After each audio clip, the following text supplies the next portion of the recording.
आज या ठिकाणी मी अकोटकडे जाते ते विदर्भातल्या शेतकऱ्याचे फोन आले तर आमच्या पूर्व विदर्भ आणि पश्चिम विदर्भात पाऊस कधी येणार तर विदर्भातल्या शेतकऱ्याला सांगतो आज आहे 13 जून 2025 विदर्भातल्या शेतकऱ्यांसाठी आनंदाची बातमी 14 तारखेला म्हणजे 14 जून 15, 16, 17 आणि 18 तुमच्या पूर्व विदर्भ आणि पश्चिम मध्ये 6, 5, 11 जिल्ह्यामध्ये खूप पाऊस पडणार आहे म्हणून हा अंदाज लक्षात यायचा। तर या ठिकाणी विदर्भात इथून अकोट 7 किलोमीटर राहिले ह्या शेतामध्ये पाणी सचरमध्ये 14 ते 18च्या दरम्यान म्हणून हा अंदाज लक्षात घ्यायचा। पण राज्यातल्या सर्व शेतकऱ्याला सांगू इच्छितो की म्हणजे आज आहे 13 जून पासून ते 17 जून पर्यंत पाऊस पडणार आहे।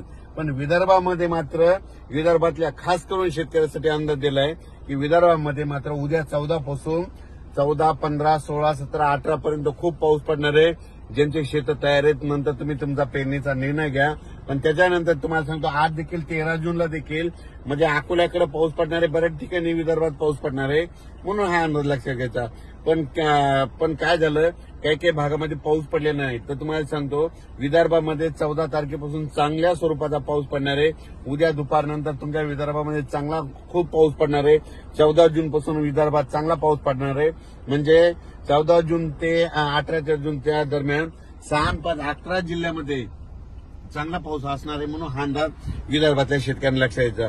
विदर्भ त्याच्यानंतर पूर्व विदर्भ, पश्चिम विदर्भ, दक्षिण महाराष्ट्र, उत्तर महाराष्ट्र, कोकणपट्टी, खानदेश, मराठवाडा म्हणजे सगळ्या विभागामध्ये म्हणजे आज 13 जून पासून ते 17 जून पर्यंत दररोज वेगवेगळ्या भागात ठिकठिकाणी पाऊस पडणार आहे। पण विदर्भात मात्र 14 पासून मात्र चांगला पावसाचा जोर वाढणार आहे म्हणून हा अंदाज लक्षात यायचा। शेतकऱ्याला सांगू इच्छितो आता जे विदर्भात जे पाऊस येणार आहे उद्याचा 14 तारखेचा त्याच्यामध्ये विजाचं प्रमाण जास्त असणार आहे। माझी सगळ्या शेतकऱ्याला विनंती विजा कडकडत असताना झाडाखाली थांबत जाऊ नका।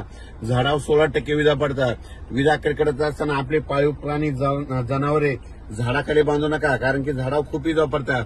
माझी सगळ्या कामगारांना विनंती आहे जे शेतमजूर आहेत तुम्ही विजा कडकायला लागले की सरळ घरी जा, कोणत्या निवाऱ्याखाली जा पण झाडाखाली थांबू नका कारण की याच्यामध्ये विजाचं प्रमाण जास्त आहे, वाऱ्याचं प्रमाण जास्त आहे। वारं जास्त असल्यामुळे झाडं देखील पडण्याची शक्यता जास्त आहे म्हणून हे नाकारता येत नाही म्हणून तुम्ही जरा काळजी घ्या कारण की हा अंदाज केवळ विदर्भातल्या शेतकऱ्याला देत आहे कारण की आता मराठवाडा, पश्चिम महाराष्ट्र, दक्षिण महाराष्ट्र, उत्तर महाराष्ट्र खूप काल परवा पाऊस झाला आणि आता नंबर आहे आता विदर्भाच्या पावसाचा।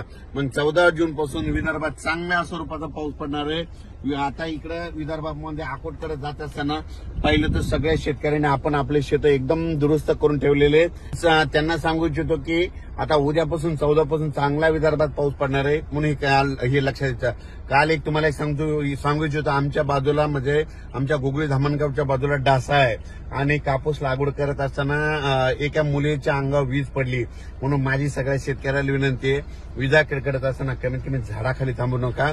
वातावरण तयार झालं थोडं दिसलं की तुम्ही तुमच्या घर जवळ करा पण झाडाखाली मात्र थांबू नका। झाडावर 16% विजा पडतात, बाबळीच्या झाडावर वीज पडते, आंब्याच्या झाडावर पडते, नारळाच्या झाडावर पडते, चिंचाच्या झाडावर पडते म्हणून हे अंदाज लक्षात घ्यायचा। धन्यवाद।